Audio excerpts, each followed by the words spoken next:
Okay, bismillahirrahmanirrahim. Assalamualaikum warahmatullahi ta'ala wabarakatuh. This is the recording for our subject, our course, Islamic or Ethics, IWE, or my previous students, they would like to call it as IWE. So Islamic or Ethics, AAM3063. So this is topic number 2, and it is about ethics and akhlaq.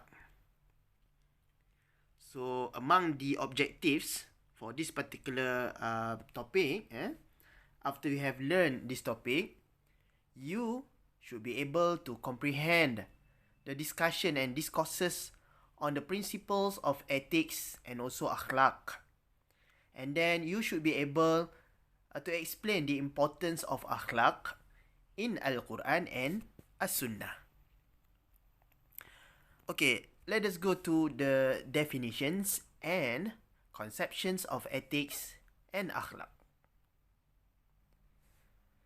The word ethics has been derived from the Greek root of ethos, which has the meaning or the connotation on custom or habit.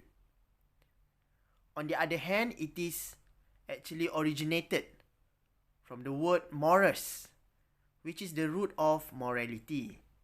So, in their common usage, the two concepts indicate to the social or cultural standards and principles by which we customarily judge things as it is either right or wrong and good or bad.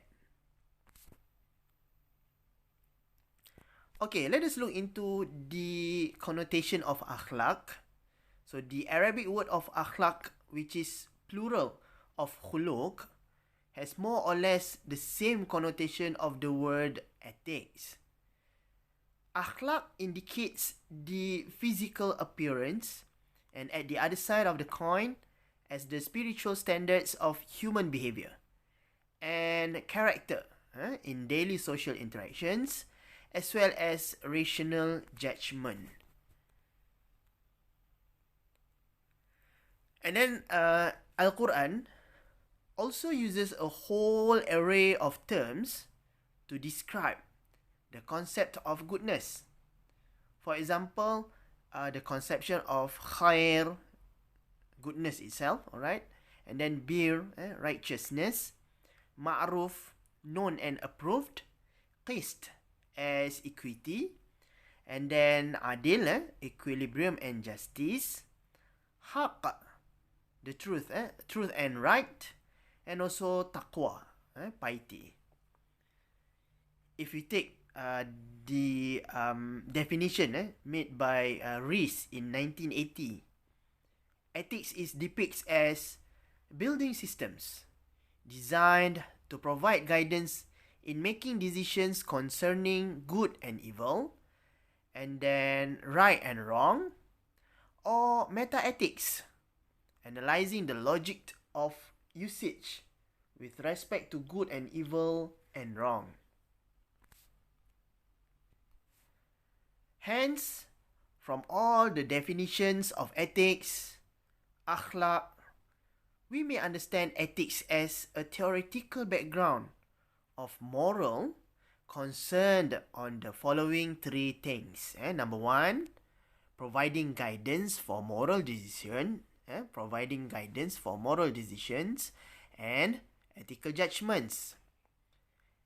And then number 2, analyzing and evaluating rational usage of moral conduct, and then understanding the meaning of moral values.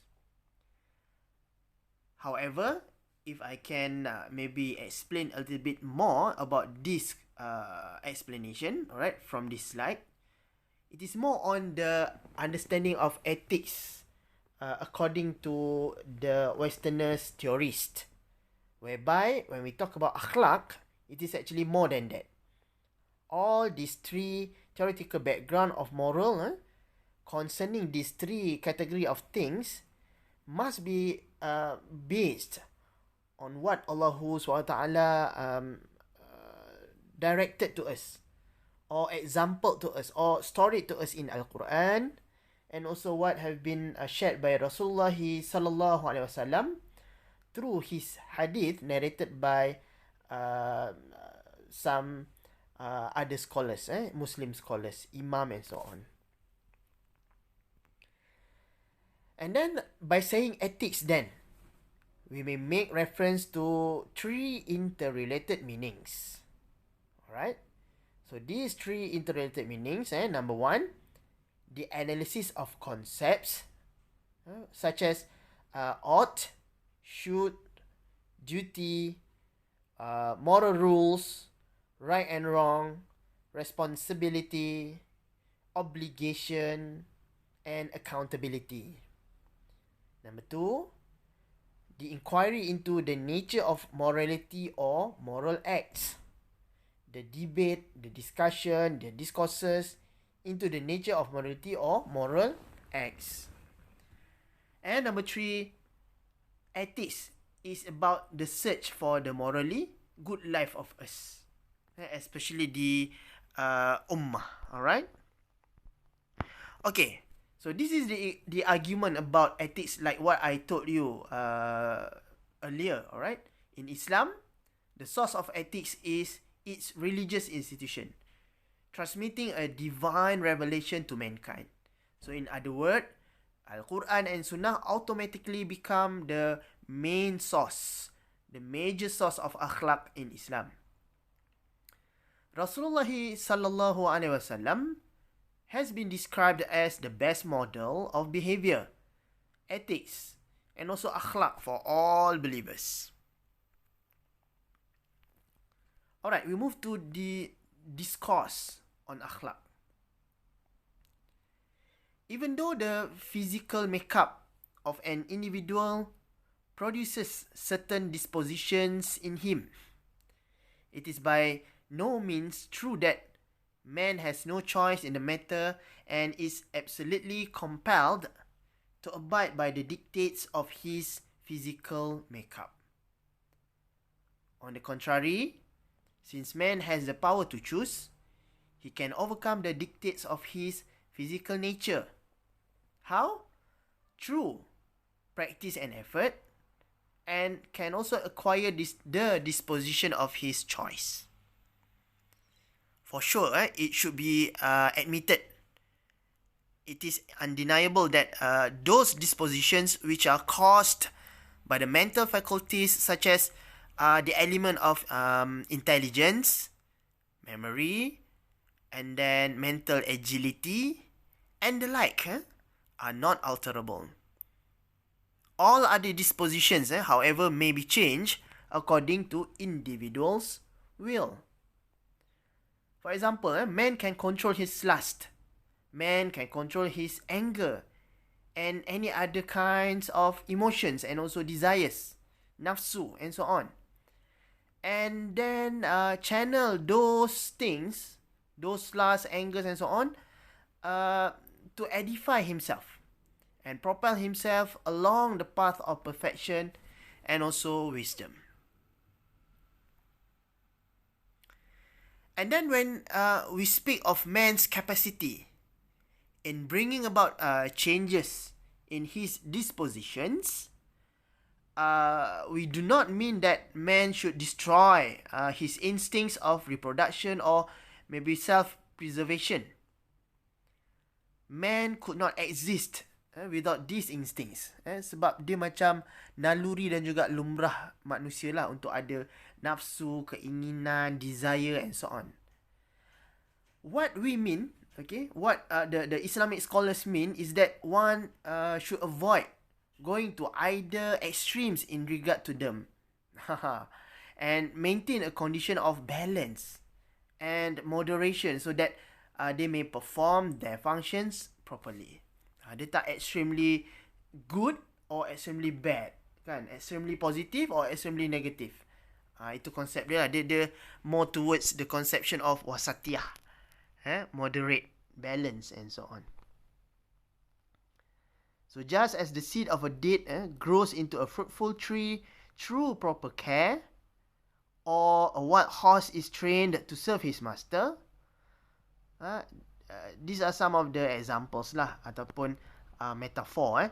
Or a dog is trained to be the lifelong friend and a help to a man, so also can man attain the perfection and wisdom through self-discipline and intelligent perseverance.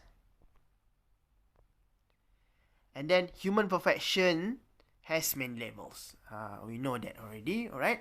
So the greater the amount of self-discipline and effort on the part of the individual, the higher the level of perfection that he will attain. In other words, a person stands between two extreme points, the lowest of which is below the level of beast, and the highest of which surpasses even the high station of malaika. So the human movement between these two extremes is discussed by ilmu al-akhlaq, or the science of ethics. So it is the goal of ethics in raising and guiding man from the lowest animal state to that exalted position superior to that of the angels. So the importance of ethics is thus revealed. The importance of ethics is thus revealed, and it is because of the reasons mentioned in the previous slides that ethics is considered to be the most exalted and valuable of sciences, since the worth of any science is directly related to the worth of the subject with which it is concerned, and since the subject of the science of ethics is man, manusia, and the means through which he can attain perfection. Moreover, we know that man is the noblest of creatures. Man is the ultimate purpose whose existence is to attain perfection. So, it follows that ethics is the noblest of all sciences, the noblest kind of knowledge that related to social sciences, humanistic sciences, and so on.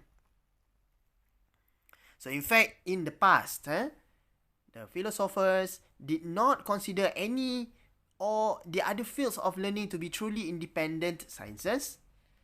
So the scholars believed that without the science of ethics and spiritual purification, mastery over any other science is not only devoid of any value, but it would in fact lead to the obstruction of insight and ultimate destruction of those who pursue it. So that is why these are the reasons why it has been said that, which means knowledge is the thickest of veils, which prevents man from seeing the real nature of things. Okay, we move on to the next part, which is the importance of akhlaq according to Quran and As-Sunnah. An act of goodness it is much dear to Allah subhanahu wa ta'ala than one's wealth and richness.